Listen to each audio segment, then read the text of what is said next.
happens to have a gun with a really big magazine size, so you do a pretty good job in there of using cover.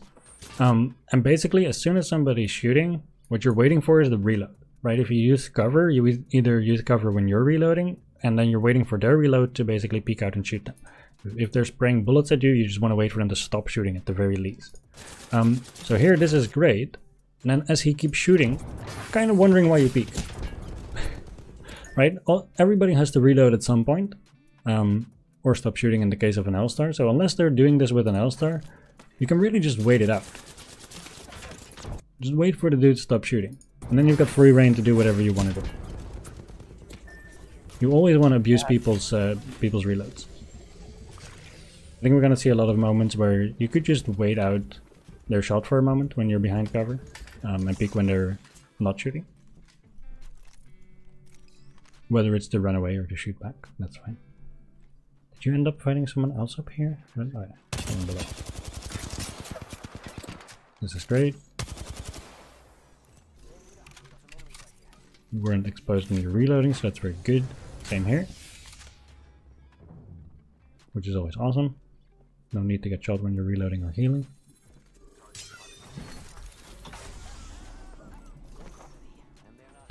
Didn't you just teleport next to you? I'm kind of curious why you went above and didn't look at it. I'm not sure. It's just my... It's kind of like an automatic instinct to just get high. I mean, it's a really good instinct to take height. That's nice. What just confused me is like, you see the entirety of her teleport. You know she's down here. So I actually thought she would land up. I'm kind of curious. After you see this, like now you know where to peek from or where to play from. This is fine though. You still get height. I think it was just slow posting. You also instantly give up height. I saw the arc and I thought she was gonna land. So this is fine because you think she's gonna land on top. You land on top. She's not there. You're not overexposing yourself here. Here you're helping your teammates. So this is all great. What I'm really curious about is why do you always decide to instantly give up high ground? Like you have a corner here. It's not like you don't have vision over her even if she jumps down. And if you jump down on... You're right. If you jump down on this side, right, which you end up doing, then you actually lose vision of her. And if you're playing on this corner, and you want to jump down, or you have to jump down because she goes like below, then you actually maintain vision on her, and you maintain pressure. All of this while exposing your body less, right? Because high ground is OP. So in general, I would say, if you're trying to force sight lines, don't try to give up high ground or cover for it, just peek a little smarter if you can. Because you usually will be able to. Alright, why did I drop? I was dumb. That's the question of my life. Why did I, you know, why did I give up high ground? I've been asking myself that since I started playing Soldier in 2016. But yeah, let's have a look. Your teammates are fighting up top. Would be nice if, so during this entire fight, luckily most of her shots have already gone into your teammates. So you're just kind of cleaning up. But during this entire fight, there's really no need for you to be entirely exposed. Like from the moment you are here, you have cover that you can peek from, right? Even if you have to move away from here and push up, you have cover that you can peek from, or you have a door that you can peek from, or even as you're pushing up and your teammate goes down, you could peek from behind him. All of that to prevent taking damage.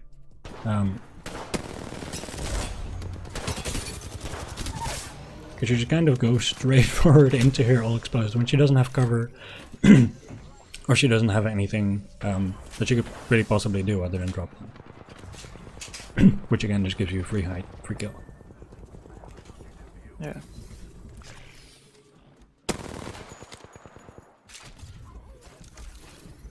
Oh no, jumped over the jump pad. Okay, disengage. I hate when that happens. Yeah, that's really rough. Teammates are down, so you get far away. I think this is fine. You also hear him grappling after you, right? I really like this kind of position, by the way. We were talking about cover control a bit last time. Now, if this Pathfinder comes after you and peeks you, the first place that he sees you is this corner, right? This is where he's going to come out and see you. And you are holding control of cover, like right here, where he can't push you without going through the open. It gives you an opportunity to shoot him as he pushes up, and if you miss too many shots, it gives you an opportunity to run around the next corner and do the same thing. And so that's kiting, right? If you move from cover to cover and you keep this piece of distance that you know he has to cross when he turns the corner, this is good. As long as you have this range, you're not overstaying, and as he pushes you, you should keep backing up as much as he pushes you until you have an advantage. Yeah. So like right there, you know he's gonna peek. It's a little bit of a shame to walk into his shot. Here, if you know he's gonna peek, like all you need to do is step back behind cover, wait for him to stop shooting, and the moment he stops shooting is when you start shooting. Right? That's when you peek and shoot. So think of that timing.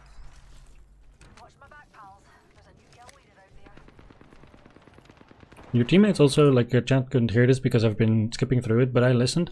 In this particular game, your teammates were very communicative, and they were basically giving you a little bit of guidance. So we don't see here as much what you suffer from a lot when you solo or when you're in ranked with lesser teammates, is that you don't know what to do next. And so I do highly recommend this week, and then we'll talk about it more in the next session, try to see if you can get into ranked, and in those moments of downtime, before you push up to this next fight, first get the awareness, all of the information you can get from your surroundings, where is everybody, and then secondly make a plan of what you should be doing. Do you need to loot? Do you need to get to the final zone? Do you need to get kill points? Right, think of a plan. And whenever you're bored, do that, basically. Whenever you're unsure what to do that.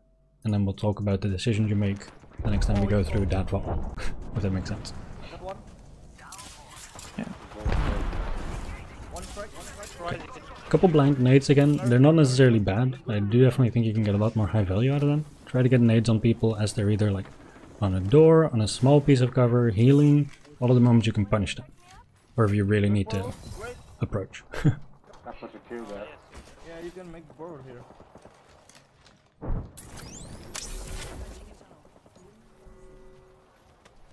I just don't like fighting as salvage, so I tend to be very cautious because That's totally fine. that place tends to get third party a lot. You did drop the portal in the air, so something to keep in mind is that you won't be able to use it to disengage. So this is kind of now all in, you and your teammate. Which just happens when you hang it in your cannon.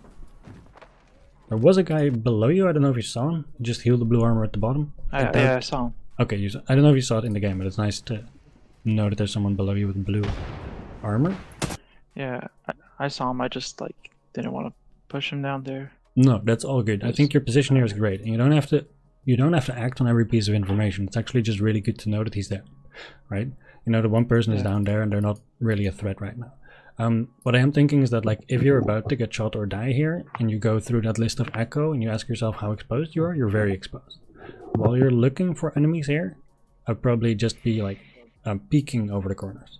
Right, rather than looking all the way straight down to the doors. That's for later. I'd first be clearing this entire area just visually real quick, even if you think there's no people there, and then I would start looking down because it exposes my body to people that are healing in here, or people that disengaged over there, or someone that lands on the high ground on the crow's nest. They all can see you very clearly. So that's just something small to keep in mind, because that will go south at some point. But your position here is great. Got a good power spot. You see one below. All good. Where? You use some cover, this is great. Right here, you and your teammates are basically, you have a sandwich on this enemy, right? And you have cover control as well from here. So I really think you're in a great spot. And I'm kind of wondering why you're running up and giving up your cover control. Well, for the crossfire is what I was thinking, I guess. Because you can do that from the cover you have, though. So, really? I couldn't really see him. So instead of going out here, not just can you shoot him here, if you want better vision on him, you can actually just move to your left. Right there, on the other side of the package. Oh. Right, because just like with a rock or with a box or with all of these small pieces of cover, you can just choose to peek from left or right. And in this case, if you peek from the left side, you have the sideline on this entire thing, and then as soon as he goes behind cover, you just go to the right, and you have sight on that entire thing. Yeah, from the place you have cover control, and you can just crossfire this guy. If he heals behind here, is the only place you can't shoot him, but that's why this position is so powerful, because your teammate's behind him. Right, so if your teammate drops behind him, then this piece of cover doesn't become that useful anymore, because he has to fight your teammate, and then you can push up for free. Which is great. So I just think that the cover controller, you didn't need to give it up. If you go through that echo list, you end up exposed because you gave up cover control when you didn't need to. But if we also remember that when people are about to shoot versus when people can't shoot, the timing ends up being really good because you catch him after he shoots your teammate, right? So this is when he's about to reload, this is when you peek, and now you see that he's swapping his gun, and this is why you just get a free mag on him as he runs by, right? So you were exposed, but the timing was good, and that's why you get away with it, which is incidental, but it's really good to now see and be mindful of. So whenever you peek people, you want it to be in this time frame, when they just shot their gun. So that's really, really good to start paying attention to. That's the push and pull of a fight, is whenever you peek someone, they're about to shoot, you use cover. Whenever they're about to reload, when you peek. That's the secret timing to piss people off and win your gunfights. Yeah. Right. Good cleanup. We were talking about positional play for Alpha here, and when to push and when to disengage. And Echo was how much of his hitbox was exposed. Did he have cover control? Was he healthy or not? And was he overstaying his position? Those are 4 things that he's focusing on right now with his fight. And then we kind of broke those up into smaller parts a little bit. I'm just talking about them. So overstaying is, in the push and pull of a fight, we talked a little bit about that people generally fight when they see blood, when they shoot health and your armor is correct. And if you're behind a piece of cover, you have this like certain area that they need to traverse, like with the Pathfinder earlier, to push you and force you to expose, right? Where you lose cover control because he's on the same piece of cover, the same corner as you, and then you're both fully exposed to each other. And so if that person is pushing up and you deal some damage, you probably want to take that fight. If it's even and they're about to expose you, you probably want to back up a little bit. You're overstaying your position if you're allowing them to like negate it to expose you, right? Because then you lose cover control. And so overstaying is just if they're about to peek the last corner, can you back up to another piece of cover and maintain that little area to play with, basically, which becomes more and more important as you have disadvantages in a fight. Anything from a neutral to a bad fight, you want to have that area to play with, so you're not in 50-50s. One squad here, right? Right, this is nice. Reloading from cover and picking, doing some damage. All great. You're probably like looking to cross the gap here a little bit, so this is good. Moving from cover to cover. It's kind of a tough spot to play, but... Oh, it's 50.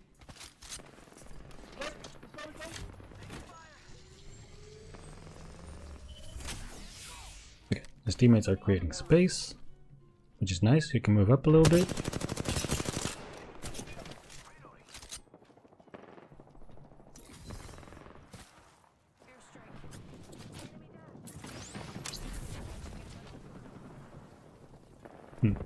During this entire time, this is also overstaying, but actually in the other sense. During this entire time that I see you trying to like do something from this side of the map effectively, you're not really given much opportunity or taking much opportunity to push. There's just a guy holding here, and then there's multiple people far on the left, and you just don't have a lot of cover to work with. You end up going on the right where there's no cover, so it's kind of tough to play from, right? And you end up being stuck and poking. And we talked about this yesterday a little bit too. If you're stuck and poking when you're trying to push or trying to get something done more than once or twice, it's probably not going to work out from that angle, and you're going to look for new opportunities. And in this case, I think if you started playing up with your teammate on the left way earlier, he had a way better like angle and isolated fight on 2 people. It might not be on 1 person, but you could turn that into a 2v2 and win that, while this guy can't cross the gap, right? You keep running into a locked door, and I think you should be looking for other doors. So this is also overstaying, where you keep trying the same thing that doesn't work, which just ends up stalling the fight forever. If you want to be a bit more proactive, you don't have to just run in somewhere, but see if you can attack someone else, see if you can get a little bit of a different angle. Stuff like that. This is not a bad attempt per se of a different angle, it's just tough to play from because there's like no cover. So that's unfortunate, and I would just give up this angle and try the other side. Or like, I would have maybe pushed up to something like here and played from this angle, behind your team right now. Something like that. I was just very unsure of like how many squads and stuff. Yeah, which is good that you're staying on the outside of the fight. Yeah, I think that's actually really good. Like, there's basically a barrier here of I'm not sure how many people are in this area, so I'm not going to cross it because you're on the outside of the fight, which I think is really good. But I think within this safe zone where your teammate is, so this left side is where you're playing, I think within there you have a lot more space to try different angles and try different approaches. And I think there's no need to keep trying to push this one guy on the right if it's clearly not working, because he's in kind of an annoying spot, because he's all the way in the open alone. And the only thing I think you could have done is get closer and then use a thermite. That would have actually been pretty useful. But I think trying to keep poking him when you can't really push him will not amount to much other than stalling. And then here we actually saw, interestingly enough, good awareness, which I think is just because the last teams are close by. It's top 3 and you're like being careful.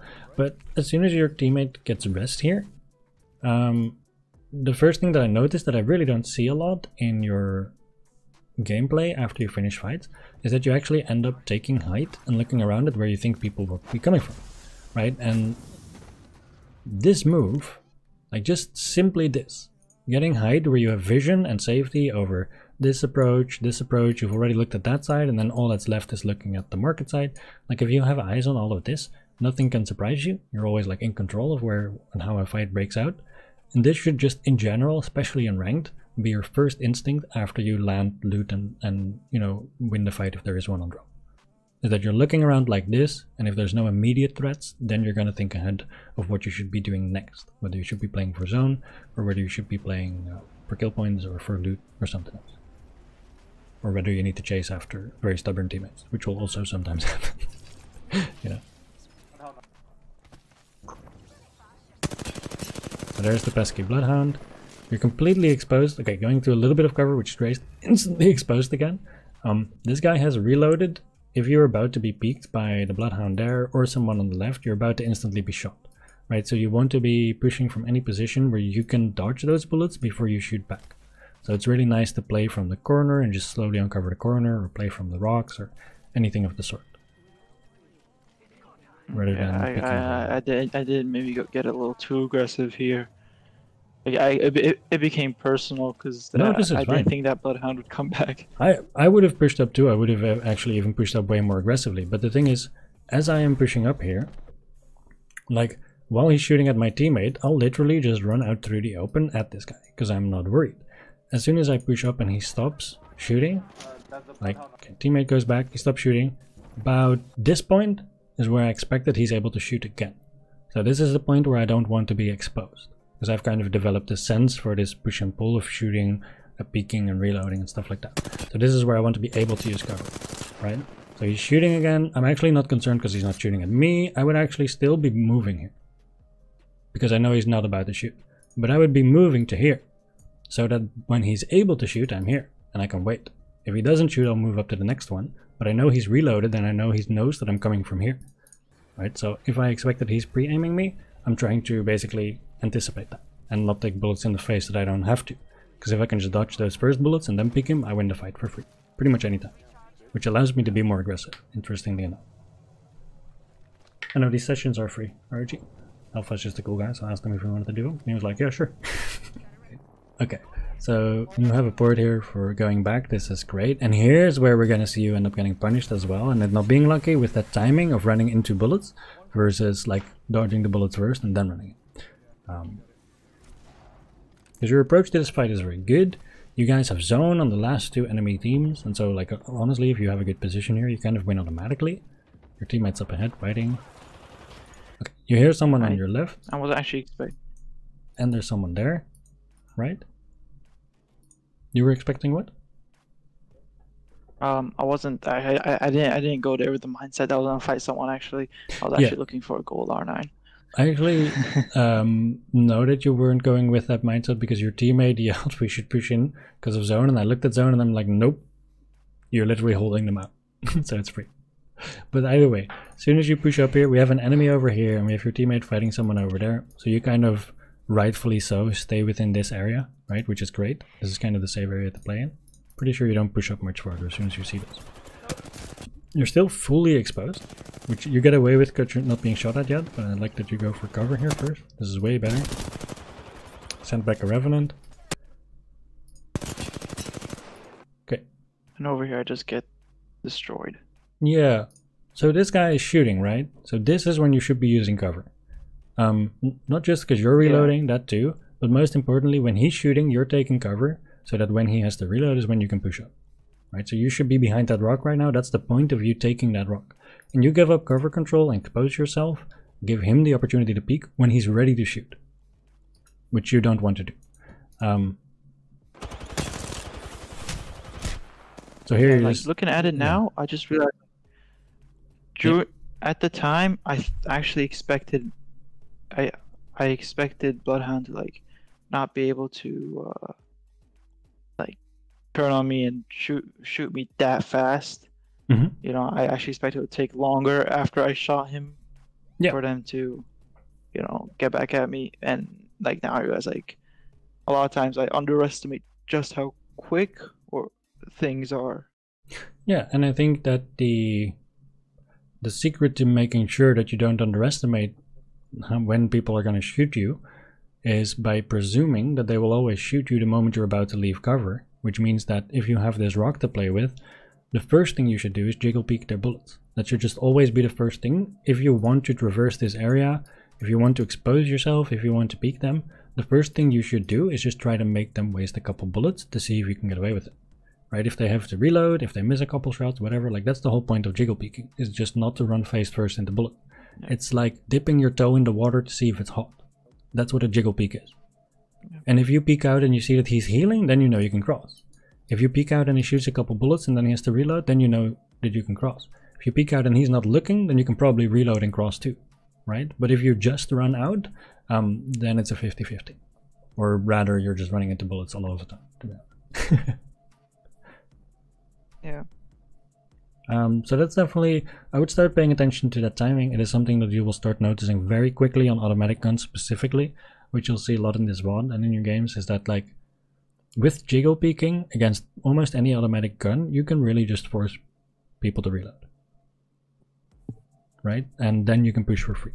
That is in general pretty true. Also, all of those blind grenades, like this is a moment where someone's behind a small piece of cover that's hard for you to push. This is the moment that a thermite would be fucking godlike. You have one the entire time. Yeah, have a thermite.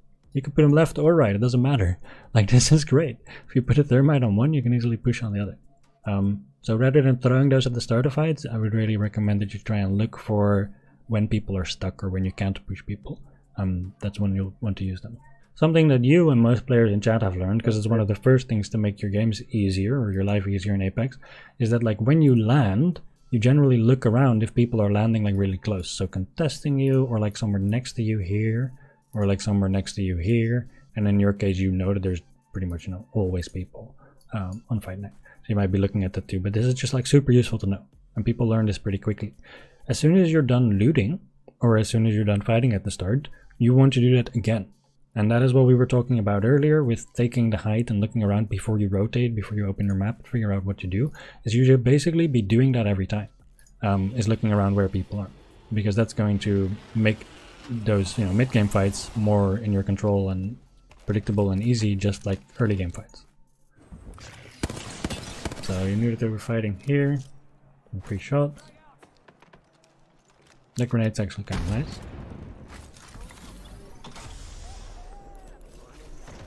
You go for height, you know that they're probably running inside. This is all great.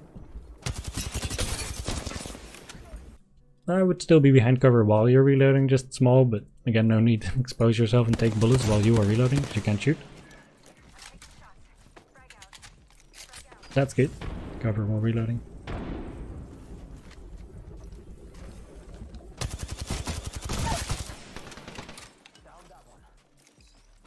That entire time you could have definitely taken cover too.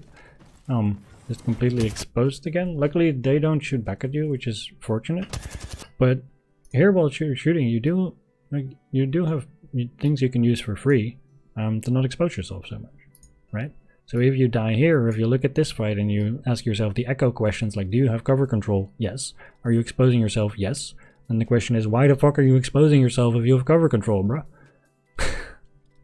Doesn't make any sense. It's kind of just, why would you take all those bullets to the face if you don't have to, you know? And then you go look in front of them in the open. No, I actually went with the intent to use the right piece of cover. Then I got a knock.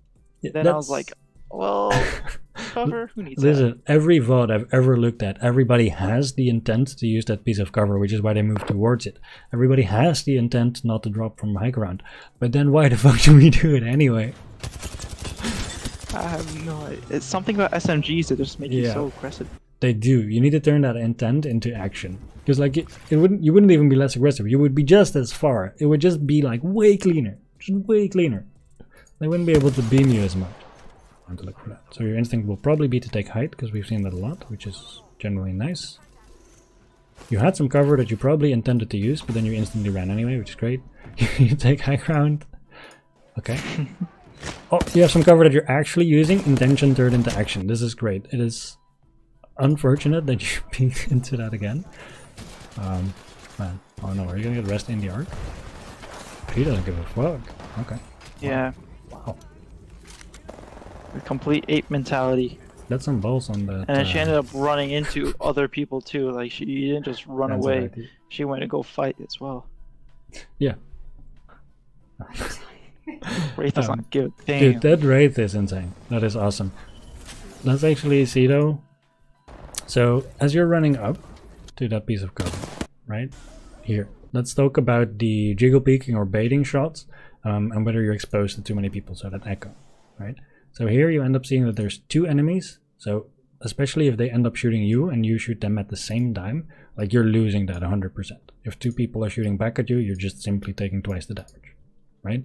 And there's really, it's kind of difficult. That was 2 people? Yeah, I see one guy here and one guy there. Oh, I just thought it was one guy. No, pretty sure we cheated. Let me just double check.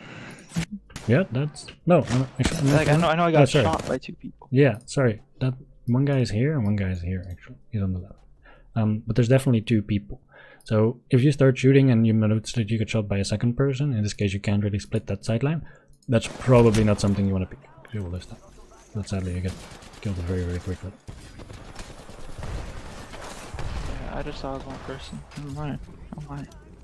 That can happen. Sometimes you start shooting someone, but as soon as it's a second person, you probably want to just unpeek, get behind cover, and then split the sideline to only fight one at a time, right? But that's, blurring is not an issue I've had, other than, yeah, adaptive FPS, which is generally a bad idea. So you take height here, fight one guy at a time, which is fine. Kind of exposing yourself a lot now to the guy on the right, which I would just generally try to avoid. You had that piece of cover that you were intending to use, the box, and as soon as you saw someone else, you kind of stopped. Which I don't think was super necessary. That's okay. Yeah. Health, very important. Try to prioritize that. That could have been a lot faster. If you don't have anything else to do, you should be making sure your armor's up. Way overexposed again. Just looking at this position, you're under no pressure. So like, why wouldn't you either just peek from this side, or if you move up, then the backside of this building kind of goes like this, right? So you could be peeking over this for free, and like almost your entire body would be covered. Like you have the free opportunity here to not be exposed at all and look at everybody and have control of the area. Like right here. See that? It's such a good position. Or even just using the corner, or using this here, or the generator, or the doors, like anything that you could use to not be fully exposed while you're peeking this, and you're golden, because you're on the outside of the fight. But you overexpose. And if you are going to be on height, then, you know, your gun, the part of the screen that is covered by your gun, should be covered by high ground as well. So if you're on high ground, it should generally look like this. Does that make sense? So if the high ground actually should look like this, and this should be the high ground, right? Because that means only your head is exposed, if this is what you can see. And then this bottom of your screen you don't really need.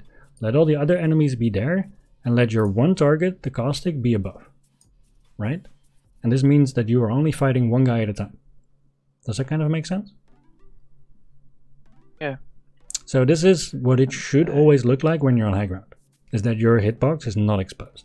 Because everything like below your gun, everything that you don't actually need to aim and shoot, is actually hidden by the high ground. Tunnel vision. That's all good. Yeah, you can still tunnel on one that guy, as long as you make sure that you are better covered while you're tunneling on that guy, you will win more fights.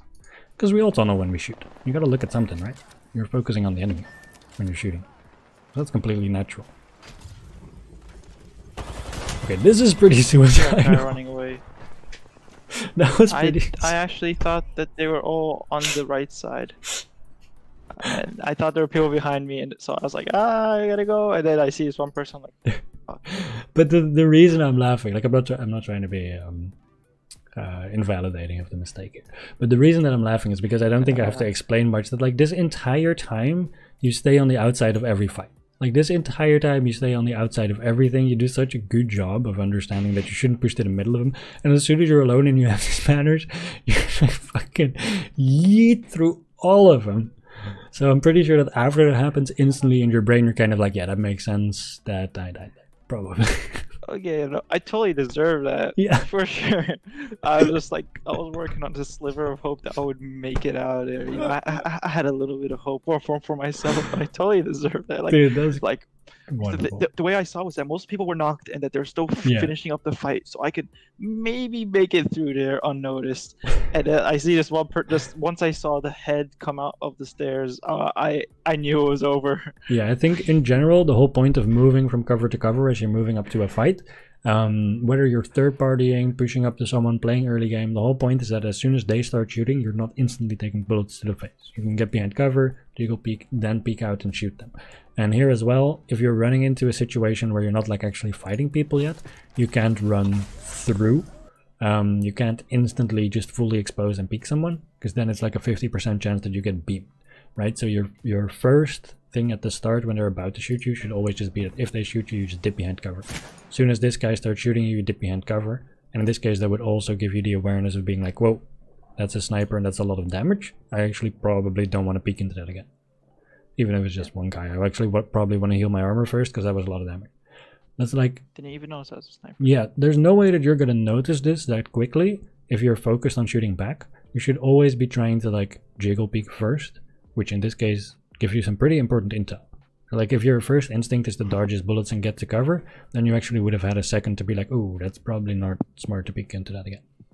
There's no way you're going to be able to look at that if you're just looking at shooting him, because if you're just looking at shooting him, then, you know, your screen is basically, your focus, your visual focus of your eyes is probably like about this big, and everything outside of this doesn't exist, right? Which definitely includes your UI as well. Like this is, if you're in a fight, this is the information that you're operating on. Not just you, every player, even good players, right? Which is why it is important to learn that sometimes you need to give yourself that space by jiggle peeking to kind of have a split second to be like, what gun is that and how much damage did I just take and should I push him or not? You're not going to be able to think of that while your focus is this, right? This is a very particular task.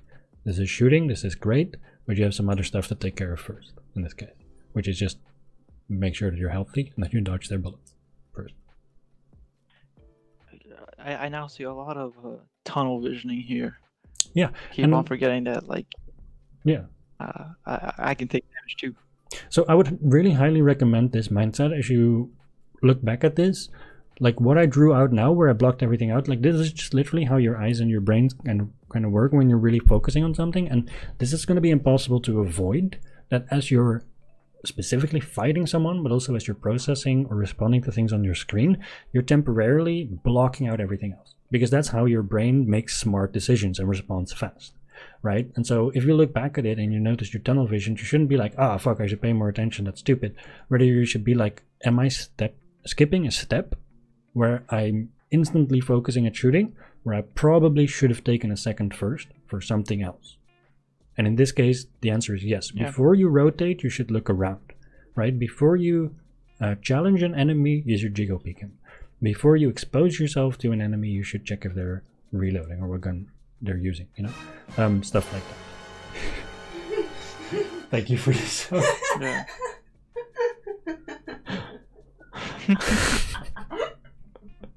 But I think with that, that's the end of the vlog too. That's probably a good point to end it on, because I just heard a knock on the door, so dinner should be ready too. Dude, that's perfect timing, and I'm definitely seeing that there's like a lot of intention and pathing here that has improved a lot. I also think that during this VOD, you're definitely like autopiloting a little bit, skipping some key steps to give you time and space. And I would like to see if you go into rank to see if you can take that downtime as a good opportunity to like make plans or prepare for what you should do. And then if you have trouble gotta get with the that, autopilot out of the system. yes, exactly. And the only way you get out of autopilots when you're not sure what to do is think about it. Instead of do something, like think about it. That's the trick.